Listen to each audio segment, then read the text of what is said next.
Hello students, deep water chapter by Douglas. ये chapter इसलिए important है क्योंकि इसमें जो पूरा ट्रांजिशन दिया है, डॉगलस के जो फियर है उसमें हम क्या करते हैं, चैप्टर पढ़ के अपनी मर्जी से लैंग्वेज लिखते हैं और उसके आंसर्स को अटेम्प्ट करने की कोशिश करते हैं। लेकिन प्लीज इसमें मेरी रिक्वेस्ट है आप सबसे कि अपनी लैंग्वेज में उस ट्रांजिशन को मत लिखें। जब डॉगलस नीचे जाते हैं पानी में, उसके बाद वो फियर से किस तरीके से ऊपर आते हैं, तो जो टर्म्स, जो लाइंस हमारे उन ट्रांजिशंस में यूज की गई हैं, प्लीज आई रिक्वेस्ट कि आप वही यूज करें। राइट, अपनी वर्डिंग्स में नहीं आपको लिखना है। आगे करते हैं, इसमें मैं आपको पहले कराती हूँ इसका थीम, मैसेज और टाइटल। ठीक है, तो सबसे पहले आता है theme. Unpleasant and terrifying memories of the childhood haunt even the adult mind. जो अनप्लेजेंट या डराने वाली, ना अच्छी लगने वाली जो आपकी मेमोरीज हैं बचपन की, ठीक है, सो टेरिफाइंग एंड अनप्लेजेंट। अनप्लेजेंट ना अच्छी लगने वाली, टेरिफाइंग डराने वाली जो मेमोरीज हैं बचपन की, वो आज भी हॉन्ट करती हैं, यानी कि डराती हैं इवन द अडल्ट माइंड।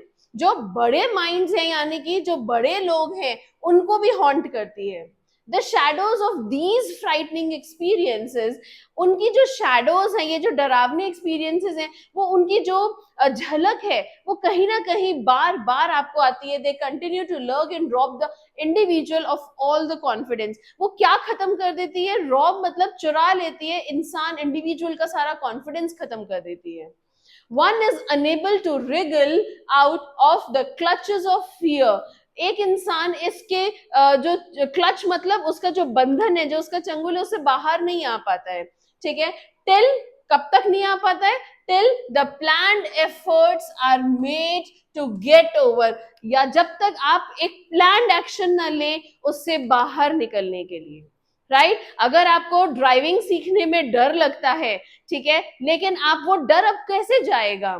तो वो डर जाएगा जब आप सच में एक प्लान्ड एक्शन करके डिटर्मिनेशन से बैठेंगे कि नहीं, आज मैं इसको सीख के ही रहूंगा, और तब ये डर भागेगा। ठीक है, so the planned efforts that have to be made to get over the negative sentiments of fear। ये जो फियर है, ये एक नेगेटिव सेंटिमेंट है, डर, और ये आपके कॉन्फिडेंस को ही खत्म कर देता है। अगर आपके साथ कभी कोई प्रॉब्लम ना हुई होती और वो जो ड्राइविंग का फियर है, अगर वो कभी ना होता, तो आज आप आराम से गाड़ी चला रहे होते। Right, so it is therefore imperative to make such efforts. ये बहुत जरूरी है कि आप ऐसे एफर्ट्स, प्लान्ड एक्शंस करें, otherwise one might suffer from a long life complexes. अगर आपने ये प्लान एक्शन लेके डिटर्मिनेशन से इस फियर को भगाने के लिए कोशिश नहीं की, तो हो सकता है आप लाइफ लॉन्ग इस कॉम्प्लेक्स से ग्रैब रहे, आप ग्रसित रहे उस चीज से।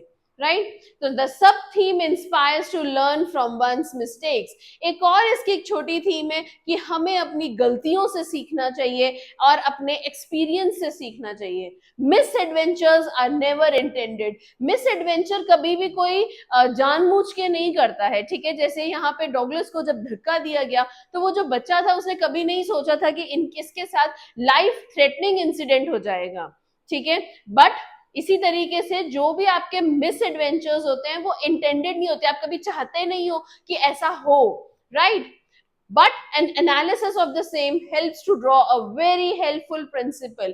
लेकिन उसका एनालिसिस करना बहुत जरूरी है, उसी से आपको एक हेल्प मिलती है that could guide our future, कि कहाँ हम गलत हैं, क्या प्रॉब्लम हुई, क्यों ये फियर मुझे इतना परेशान कर रहा है। One should not be intimidated by the unfavorable circumstances। ये जो unfavorable circumstances हैं, आपको उनको इतना अपने ऊपर हावी नहीं करना चाहिए कि वो आपको एक लाइफ लॉन्ग कॉम्प्लेक्स में डाल दें। Rather, every experience should be taken as a guiding step forward। हमें हर एक एक्सपीरियंस, चाहे वो अच्छा है या बुरा है, हर एक्सपीरियंस को एक गाइड की तरह लेना चाहिए कि उससे आपने क्या सीखा है। राइट, तो ना कि उसको आप एक प्रॉब्लम बना के हमेशा के लिए एक फियर बना के रख लें और वो फियर आपके कॉन्फिडेंस को खत्म कर दे और आपको कुछ भी करने ना दे। राइट। सो अब आते हैं मैसेज की, ये डीप वाटर मैसेज क्या देना चाहता है आपको। The story deep water conveys a important message about the worth of human determination. हमारे ह्यूमन की जो डिटर्मिनेशन है, जब हम कुछ ठान लेते हैं कि ये मुझे करना ही करना है, तो आप कुछ भी कर जाते हैं। अगर आज आपने ठान लिया कि इंग्लिश में बोर्ड्स में मुझे 98 नंबर लाने ही लाने हैं, एटलीस्ट 95 से ऊपर तो लाने ही है, सो दैट ये मेरी परसेंटेज बना दे, तो क्या आपका डिटर्मिनेशन आपको ये नहीं करने देगा? मैं मान ही नहीं सकती।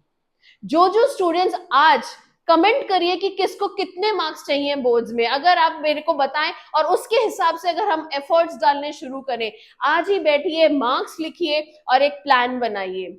इंग्लिश एक ऐसा सब्जेक्ट है जो आपकी परसेंटेज बना सकता है। बाकी सब्जेक्ट से भी आप अगर थोड़ा बहुत ऊपर नीचे मार्क्स हो जाएं, लेकिन अगर आपने यहाँ पे इंग्लिश में 95 98 मार्क्स स्कोर कर लिए, आपकी परसेंटेज को एक अच्छा बूस्ट मिलता है।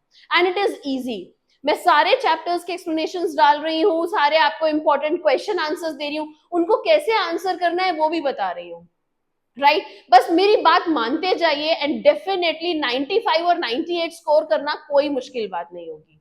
बहुत स्टूडेंट्स ने मुझे कहा है मैम इंग्लिश में तो मार्क्स आते ही नहीं है। ऐसा बिल्कुल भी नहीं है। आई चैलेंज यू, अगर आप मेरे बताए तरीके से अगर आप तैयारी करेंगे, जब मैं इंपॉर्टेंट वर्ड्स अंडरलाइन कर रही हूँ, जो मैं इंपॉर्टेंट क्वेश्चंस बता रही हूँ, अगर आपने एक बार इनको कर लिया, अपनी लैंग्वेज में नहीं लिखने आंसर्स, थोड़ा सा आपको उसमें मेहनत करनी पड़ेगी, बट इतनी सी मेहनत करके 95 98 मार्क्स लाना कोई मुश्किल बात नहीं है। I think that's a fair deal. So आज ही हम बस डिसाइड कर लेते हैं कितने मार्क्स लाने हैं और एक प्लान बना लेते हैं। राइट आपको जिसको भी मेरे से एक हेल्प चाहिए प्लान बनाने में इंग्लिश के लिए, आप मेरे को बस एक कमेंट कर दो, फिर देखो कैसे हम प्लान बनाते हैं। राइट चलिए। सो ह्यूमन डिटर्मिनेशन क्या जो जादू है ना, वो हमें देखने को मिलता है इसमें, in the wake of difficulties. कितनी भी डिफिकल्टी हो, लेकिन ये जो ह्यूमन डिटर्मिनेशन है, ये आपको ओवरकम करने में हेल्प करता है, आपके फियर्स को। A childhood miss adventure instilled such deep rooted fear. एक बचपन का, चाइल्डहुड का एक मिस एडवेंचर है जिसने बहुत ही ज्यादा एक डीप रूटेड फियर इस बच्चे के अंदर डाल दिया, एक डर डाल दिया, बहुत गहरा डर in the mind of Douglas. ठीक है, that he could not shed it even on growing up. और वो डर वो बड़े होने तक भी नहीं हटा पा रहा था। दिस फियर ऑब्स्ट्रक्टेड, ऑब्स्ट्रक्टेड मतलब उलझन डाल रहा था, अड़चन आ रही थी उसको। सो इस फियर की वजह से एक अड़चन थी, his valid desire to enjoy water sports. Right अब इसको आप ऑब्स्ट्रक्शन ही लिखेंगे प्लीज। ऑब्स्ट्रक्शन था ये, एक बीच में प्रॉब्लम थी जिसकी वजह से वो अपने वाटर स्पोर्ट्स को एंजॉय ही नहीं कर पा रहा था। And ultimately he had to grasp his fear. क्या करना पड़ा उसे? उसने कहा आ जा तू, तेरे को ही मैं पहले खत्म करता हूं। तो उस डर को पकड़ा उसने, and intensive and persistent efforts finally bore fruit. और उसने जो एफर्ट्स डालने शुरू करे कि मैं स्विमिंग सीखूंगा, उसने एक इंस्ट्रक्टर को का गाइडेंस लिया, और उसके बाद कितनी मेहनत करके उसने उस डर को खत्म किया। फिर आए फाइनली वो फ्रूट्स में, बोर फ्रूट्स का मतलब फल पाने की जो बारी थी, अब आई है वो। Right here the reader draws an important message that clinging to past fears can spoil one's present. अगर आप अपने पिछले पुराने बचपन के या कभी के भी पुराने डर को पकड़ के बैठे रहेंगे, तो वो आपका आज का जो प्रेजेंट है ना, वो खत्म कर देंगे। इसीलिए कह रही हूँ इंग्लिश में मार्क्स लाने बहुत इजी है, बस 2-3 महीने पढ़ लो, बस हो जाएगा। अब तो शुरू कर ही दो, बस मैं कह रही हूँ। राइट सो आपके ह्यूमन डिटर्मिनेशन की जरूरत है बस। Another important message conveyed by the story is that it's not death. एक और मैसेज जो इसमें कन्वे किया जा रहा है वो क्या है कि ये डेथ नहीं है, but the fear of death that instills terror in our minds. मरने से डर नहीं है, बल्कि जो मरने का डर है। ठीक है, क्योंकि मर गए एक बार तो फिर तो हमें पता ही नहीं चलेगा कि क्या हुआ। तो उस मरने का जो डर है ना, वो हमारे दिमाग को हावी कर लेता है। ठीक है, terror instills terror in my minds, हमारे दिमाग पे वो हावी हो जाता है। One must not be intimidated by this fear. एक इंसान को इस चीज से नहीं डरना चाहिए। Death is a certain phenomena of human existence. अगर हम आए हैं तो जाना तो है ही है, ये एक बड़ा नेचुरल फिनोमिना है। Right so one should not be in terror when encountering death. जब डेथ आती है तो उसके लिए हमें बहुत ज्यादा डरना या पैनिक करने की जरूरत नहीं है। वैसे ये कहना बहुत आसान है, बट यस, अगर हम थोड़ा सा कूल करेंगे, yes, rather a cool minded approach should be adopted while facing a deathly challenge. So वो ये नहीं कह रहे हैं कि जब डेथ आए तो बस कूल हो जाओ, एकदम चिल मोड में हो जाओ, ठीक है, बट हाँ, जो ये डेडली चैलेंजेस होते हैं जिसमें लगता है कि बस यार अब तो गए, ठीक है, तो उसमें कोशिश करो कि बस थोड़ा सा कूल माइंड से, क्योंकि हो सकता है अगर आप पैनिक ना करें और कूल माइंड से अगर उस टाइम पे अपना प्रेजेंस ऑफ माइंड से कुछ सोल्यूशन निकालने की कोशिश करें, तो आई थिंक कुछ ना कुछ सोल्यूशन निकल आता है उन डेडली चैलेंजेस में भी। जो एकदम डेथ लाइक चैलेंजेस होते हैं उसमें भी अगर आप पेशेंस से और थोड़ा सा ठीक से काम करेंगे, एफर्ट्स डालेंगे, आई थिंक वो डेथली चैलेंज जो है ना वो भी पीछे कर सकते हैं हम। So one must fight fear instead of fighting death. So death से लड़ने की बजाय उस डर से लड़ना है हमें पहले। अगर हम उस डर से लड़ गए तो half of the job is done, right. So कितने प्यारे मैसेजेस दिए हैं इसमें डॉगलस ने। Last but not the least हम करते हैं title. So this memoir is appropriately entitled deep water. बिल्कुल सही नाम दिया है deep water, because here the author recounts his terrible fear of death from drowning. डूबने में जो उसको डेथ की फीलिंग आ रही थी, जो डर था, राइट, अब वो डूबना कैसे था, गहरे पानी में जाके, तो उसी के बारे में है ये। his terror was rooted, उसका जो डर था, that was rooted in 2 episodes from his childhood। अब वो 2 बार हुआ। कब कब? एक बार तो जब वो बचपन में अपने फादर के साथ गया था और सी वेव्स ने उसको ओवर पावर कर लिया था, राइट, वो बहुत छोटे की बात थी। और दूसरा when he had the near drowning experience in YMCA pool। और दूसरा कब हुआ था? जब वो YMCA pool में उसे किसी बच्चे ने धक्का दे दिया था। तो ये तो बस नियरली डेथ चैलेंज हो गया था।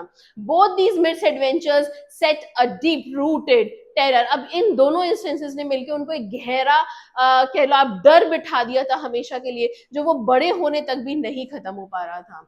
The experience of physical and mental trauma of being under water bothered him deeply. ठीक है, ये जो ट्रॉमा था उसको बहुत परेशान कर रहा था, ये जो डर था।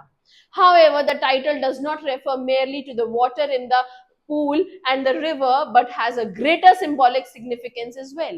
ये सिर्फ एक पानी में डूबने की या नदी में डूबने की बात नहीं है। विलियम डॉगलस इसमें और एक बहुत ही डीप रूटेड, एक गहरी बात करना चाह रहे हैं। Idiomatically, to be in deep water means to be in deep trouble। Deep water का मतलब है डीप ट्रबल। तभी मैं आपको कह रही हूँ जो डेथली चैलेंजेस थे, डीप ट्रबल का मतलब है जब आप बहुत ज्यादा परेशानी में हैं, ठीक है। All through the chapter the author talks about his deep trouble which had almost cost him his life.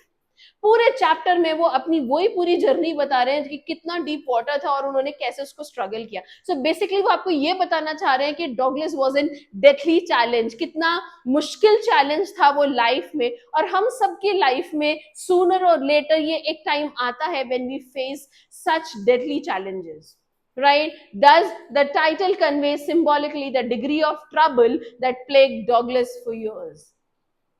और यही वो बताता है कि किस तरीके से डॉगलस को सालों साल उस डेडली चैलेंज के साथ, उस डेडली फियर के साथ जिया है, लेकिन एक दिन वो ह्यूमन डिटर्मिनेशन आने के बाद उन्होंने उसको पूरा खत्म कर दिया, जब व्हेन ही प्लान्ड दैट कि मैं अब सीखूंगा और इस फियर को हमेशा के लिए खत्म कर दूंगा। ठीक है, नेक्स्ट वीडियो में चैप्टर एक्सप्लेनेशन है, आ जाओ जल्दी से। Thank you.